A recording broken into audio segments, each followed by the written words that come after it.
Bobby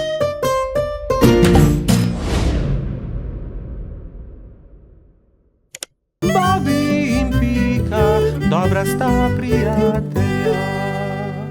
Prijateljstvo.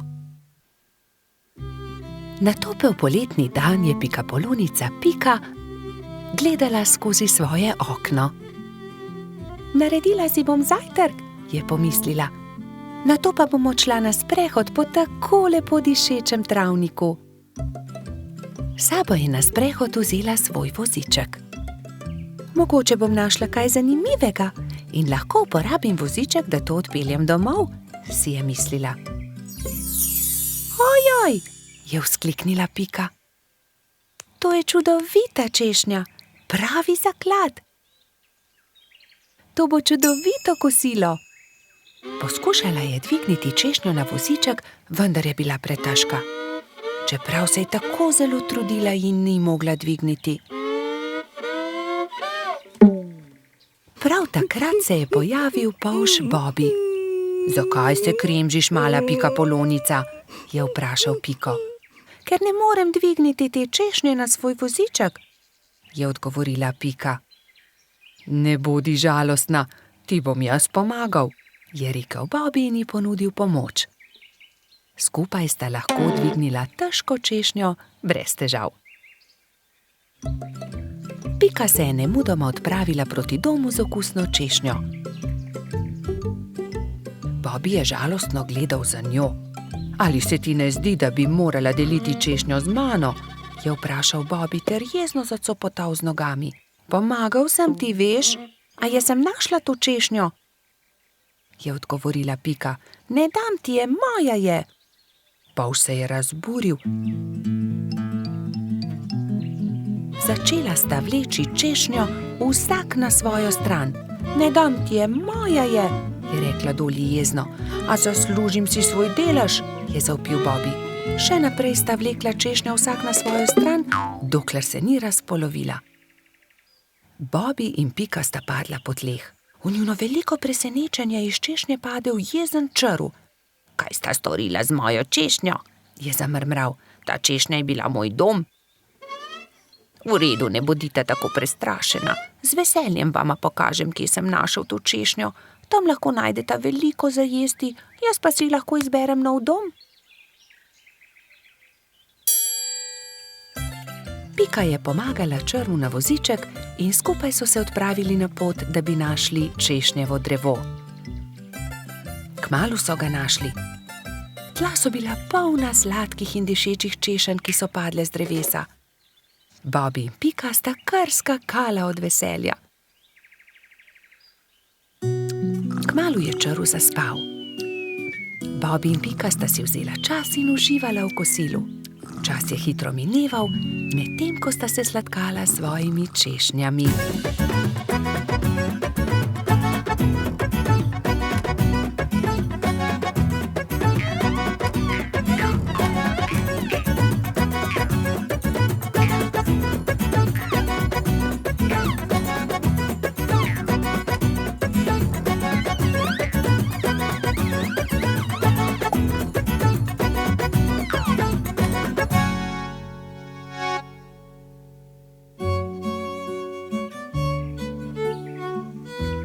Bilo je že kar pozno, ko sta se odpravila domov. S seboj sta na vozičku vzela dve češnji, eno za Piko in eno za Bobbyja. Sonce je zahajalo, ko sta dosegla Bobbyjev dom. Z vozička sta vzela eno češnjo ter se poslovila. Bobby je dolgo mahal Piki skozi okno svoje hiške. Bobby je zelo hitro zaspal, saj je imel zanimiv dan. V svojih sanjah je poskakoval naokoli med češnjami s Piko in jedla sta češnje, dokler nista bila njuna trebuščka popolnoma polna. Pika je kmalu prišla domov. Od takrat sta Bobby in Pika neločljiva, dobra prijatelja. Bobby in Pika, dobra sta prijatelja. Čričkova violina. Na jesenski dan je čriček Alfred veselo igral na svojo violino med gobami. Vsa gozdna druščina je uživala v prijetni glasbi. Tudi mravljičini otroci so poslušali glasbo, medtem ko so se igrali žogo na vrhu hriba. A presneto, žoga jim je ušla ter zbila violino Alfredu iz rok. Ta je vzkliknil: Moja violina se je razbila! Začel je jokati. Hlipal je tako močno, da je privabil vse prebivalce gozda. Alfred je jezno pokazal na žogo s pikami. Ta žoga je kriva in mravljičini otroci. Kje bom pa zdaj dobil violino? V rokah je držal koščke svoje polomljene violine, šel v svojo kočico ter zaloputnil z vrati za sabo. Alfred, pridi ven, prepričan sem, da ti lahko pomagamo, je rekel polž Bobby. A Alfred ni hotel videti nikogar. Njegovi prijatelji so sedeli v polju gob, brez zamisli. Nenadoma je Pika vzkliknila: Naredimo Alfredu novo violino! Da, naredimo novo violino, je pritrdila metuljčica Rozi. Vem, kdo nam lahko pomaga. Najti moramo hrošča pokalico Charlija. On je naredil Alfredu tudi prvo violino. Nemudoma so se odpravili. Potovali so čez hribe in doline, dokler niso prišli do modre hiše. Potrkali so na vrata. Plašen hrošček je pogledal skozi vrata. Nosil je modro kapico in tudi njegova krila so bila temno-modre barve. Kdo ste? Je vprašal. Pika je povedala hrošču pokalici celotno zgodbo. Če imate pa tak problem, vam z lahkoto pomagam. Ne bodite žalostni, čez 2 dni bo lahko Alfred spet igral na novo violino. Hrošč pokalica je dal vsakemu nalogo. Nekateri so nabirali les za telo violine, drugi so iskali travnate bilke za strune. Ko so nabrali vse skupaj, se je Charlie lotil dela. In je žagal, brusil, krpal, nanašal smolo in lak in nato se je nenadoma zgodil čudež. Nova violina je bila pripravljena. Ali jo lahko preizkusim? Je vprašala Pika. Ne, to je Alfredov inštrument, jo je opozorila Rozi. Ampak tudi jaz hočem inštrument, je Pika odvrnila užaljeno. In tudi jaz tudi, so zavpile male mravljice. Tiho, je hrošča pokalica vzkliknil. Kaj pa če ustanovimo orkester? Dober, velik orkester. Orkester? In vsak bi imel svoj inštrument. To je zelo dobra zamisel, je navdušeno pritrdil Bobby. Prva stvar, ki so jo naredili, je bila Pikina harfa. Rogač Gašper je dobil kontrabas, koloradski hrošč Edi čelo. Bobby je iz cvetja lilije naredil trobento. Majski hrošček Martin si je naredil rog. Jamski pajek je uporabil kostanje in želode za bobne. Zefira in Skokica pa sta iz kamenčkov naredila činele. Hrošč pokalica je iz brezovega lesa izrezljal flavte za mravljice. Metuljčica Rozi si je iz smrekovih vejic naredila lutnjo, Baltazar pa je naredil citre. Majski hrošček Mehurček je igral na triangel. Ko so se dobro oglasili, so se odpravili do Alfredove hišice. Alfred je že oddaleč zaslišal glasbo in je radovedno kukal skozi okno. Od presenečenja je pozabil zapreti usta. Dragi Alfred, so začeli mravljičini otroci. Prosim, ne bodi jezen na nas, ker smo razbili tvojo violino. Prosim, sprejmi od nas to novo, naredil jo je Charlie. Alfred je nemudoma pobral lok in violino in glasba je spet preplavila gozd.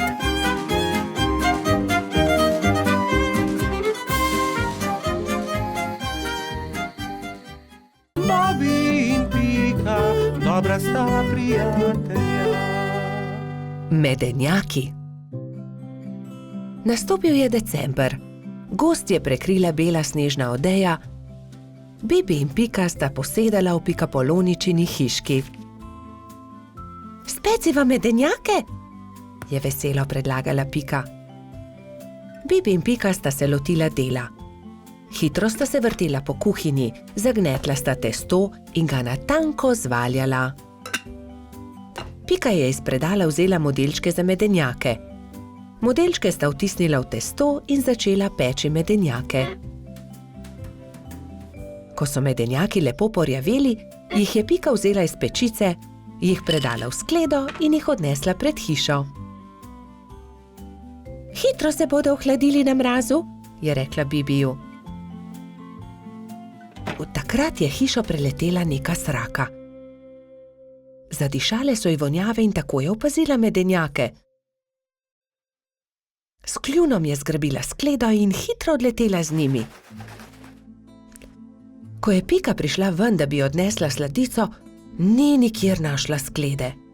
Joj, nekdo je vzel medenjake! Je brezupno kričala. Ampak kdo bi odnesel skledo? Se je spraševal Bibi.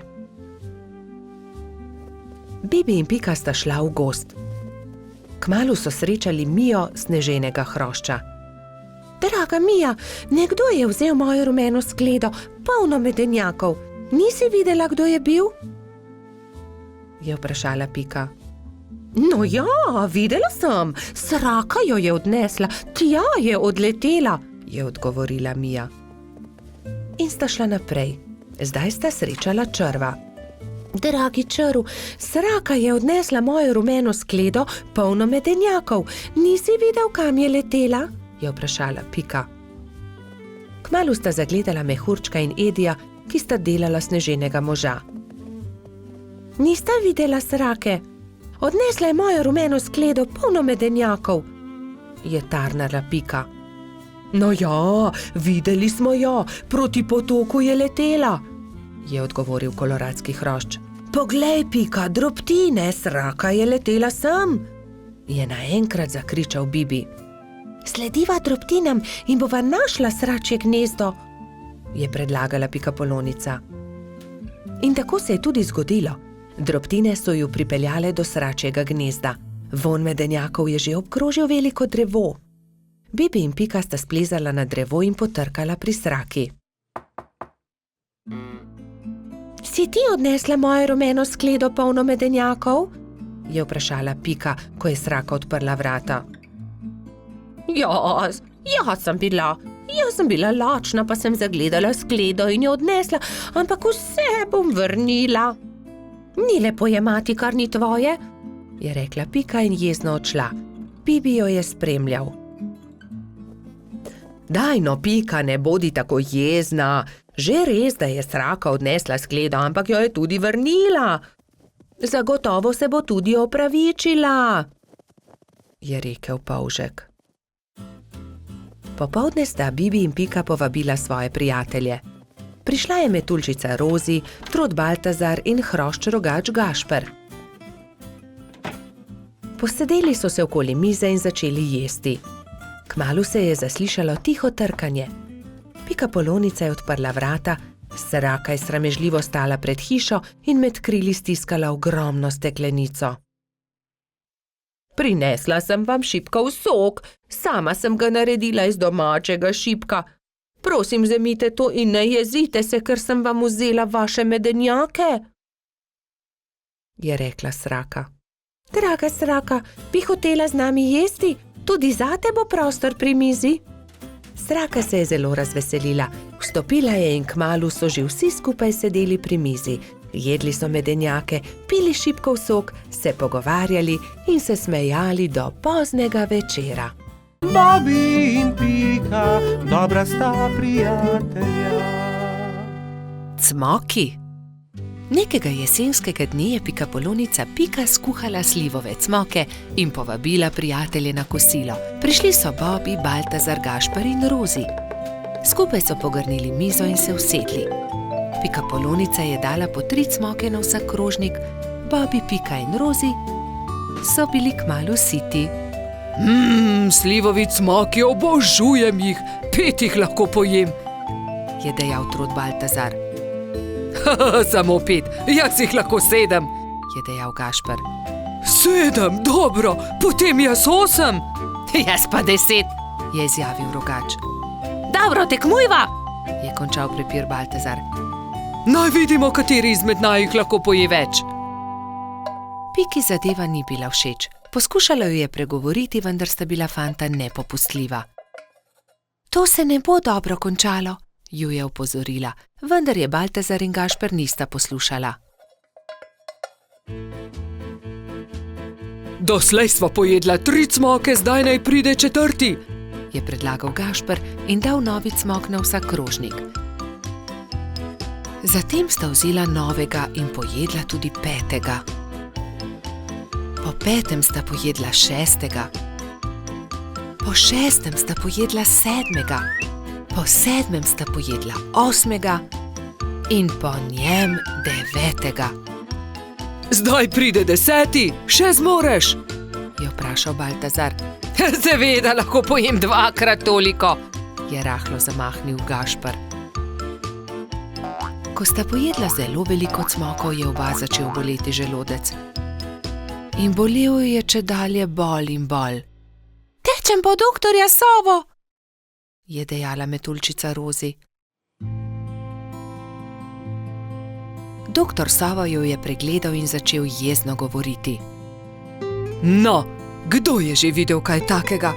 Seveda vaju boli želodec. Oba sta pojedla po 15 cmokov. Pa še to, da se je tekmovanje končalo neodločeno. 3 dni bosta na dieti, ne smeta jesti nič drugega kot le kuhan krompir. Ampak ravno jutri bo prišel v naš gost prodajalec rogljičev, se je oglasil razdvojeni Gašper. Zelo mi je žal, ampak se jim bosta odrekla. Čez 3 dni pridita k meni, da vama bom spet pogledal želodec, je strogo dejal doktor Sova in odšel domov. Naslednji dan je na velik travnik prispel prodajalec dišečih rogljičev. Prebivalci gozda so srečno jedli in izbirali med veliko dobrotami. Cimetovega, prosim, je dejala Pika. Jaz bi kokosovega, se je prerival Bobby. Meni dajte sladkornega, je zavpila Rozi. Imeli pa so tudi orehove, makove, celo kakavove. Baltazar in Gašper sta žalostno gledala veseli sejem, a sta ubogala doktorja Sovo. Ko so minili 3 dnevi, sta šla Trot in Rogač k zdravniku. No, poglejmo, je zamrmral doktor Sova in ju temeljito pregledal. V redu, ozdravela sta. Vidim, da sta me ubogala. Ja, seveda, je Gašper pokimal z nosom. Čeprav bi si močno želel jesti rogljiče. Gašper in Baltazar sta se poslovila od doktorja Sove in se odpravila domov, ko je doktor Sova zavpil za njima. Počakajte le minuto, tu je nekaj. Prihranil sem vama 2 rogljiča. Izvolita. No, doktor Sova, tudi ti si šel na travnik? Seveda, kupil sem kolač za svoje sinčke, ta 2 pa sem prihranil za vaju. Lepo sta upoštevala, kar sem vama rekel, zato ne bosta ostala brez dobrot. Hvala, sta srečno dejala Baltazar in Gašper ter objela doktorja Sovo. Bobby in Pika, dobra sta prijatelja. Čmrlka. Bobby, Pika in Baltazar so se zgodaj zjutraj odpravili na travnik. Hoteli so preizkusiti novo padalo, ki ga je naredil mali Trot, a nekdo je bil že na travniku. Majhna čmrlka je pobirala bezgove cvetove in pela veselo pesmico. Poletje je tukaj in bezeg cveti. Baltazar jo je pozdravil prvi. Lep pozdrav, mala čmrlka, jaz sem Trot Baltazar. To sta pa už Bobby in Pika Polonica. Pika, kdo si pa ti? Ime mi je Beti, vračam se domov po dolgem potovanju in sem se odločila, da se bom ustavila za počitek na tem travniku. Mi pa se odpravljamo preizkusiti novo padalo. Želiš iti z nami? Je vprašal Baltazar. Z veseljem. Baltazar in Beti sta skočila prva in vsi drugi so preizkušali padalo. Igrali so se dolgo v noč. Ali bi prišla k nam tudi jutri? Je mali Trot navdušeno vprašal. Ne, Žal ne morem, jutri zjutraj moram skodaj vstati. Moj dom je daleč stran od tukaj in še vedno imam dolgo pot pred sabo. In tako so se Bobby, Pika in Baltazar poslovili od Beti. Baltazar je bil proti domu videti tako žalosten, da ga je Pika končno vprašala. Kaj je narobe? Baltazar je zaljubljen, se je zasmejal Bobby. Bobby, ne posmehuj se mu, se je Pika razjezila na svojega prijatelja. Veš kaj, Baltazar, vprašaj Beti, ali bi jo ostala tukaj. V našem gozdu ji lahko zgradimo hiško. To je odlična ideja. Skodaj zjutraj se bom odpravil na travnik ter jo povabil, naj ostane tukaj. Baltazar, Pika in Bobby so naslednje jutro zelo zgodaj vstali. Pohiteli so na travnik, da bi se pogovorili z Beti. A žal so bili prepozni. Majhna čmrlka je že odšla. Edina stvar, ki so jo našli, je bilo poslovilno pismo, ki ga je pustila pritrjenega na drevesu za svoje prijatelje. Baltazar se je usedel na travo ter začel jokati. Tokrat se Bobby ni smejal. Pojdimo za njo, je rekel mali polž. Prepričan sem, da jo lahko ujamemo. Bobby, ti si počasen polž. Nikoli ne bomo ujeli Beti s takšno hitrostjo, je zastokal Baltazar. Bobby se je že skoraj odzval na želitev, ko je izza grmovja stopil jež. Mogoče lahko jaz pomagam. V resnici niti jaz nisem tako hiter, a sem vsaj hitrejši od njega. Baltazarju in njegovim prijateljem je bila zamisel všeč. Iz kostanjeve lupine so sestavili majhno kočijo in privezali vrvice na ježeve bodice. Ježeva kočija je bila pripravljena za potovanje. Spočimo si malo, predlagala Pika, ko se je stemnilo. Nadaljevali bomo pot jutri zjutraj. Baltazar je začel spet jokati. Nikoli je ne bomo našli. Nekaj sladkega voham, to je bezeg, je vzkliknil Bobby. Bezeg? Se je začudila Pika. Pridite, razglejmo se naokoli. In tam je Baltazar zagledal Beti. Rekel je, ali bi živela z nami v gozdu, zgradili bi ti majhno hiško, kakršno si želiš, ne bi ti bilo treba leteti tako daleč do svojega oddaljenega doma. Zelo bi bili veseli, če bi ostala z nami. Da, res je, zelo bi bili veseli, sta prikimala Bobby in Pika. Hvala vam, z veseljem bi ostala z vami, je odvrnila Beti. Bila je ganjena. Vso pot sem ste prišli, da ste me našli. To je tako lepo od vas. Usedli so se v ježevo kočijo ter se odpravili nazaj na travnik. Delati so začeli že naslednji dan. Za Beti so zgradili zelo lepo hiško blizu bezgodega polja. Ko je bila hiška za čmrlko pripravljena, so imeli veliko praznovanje. Povabljeni so bili vsi prebivalci gozda. Pozno v noč so plesali ter veselo praznovali.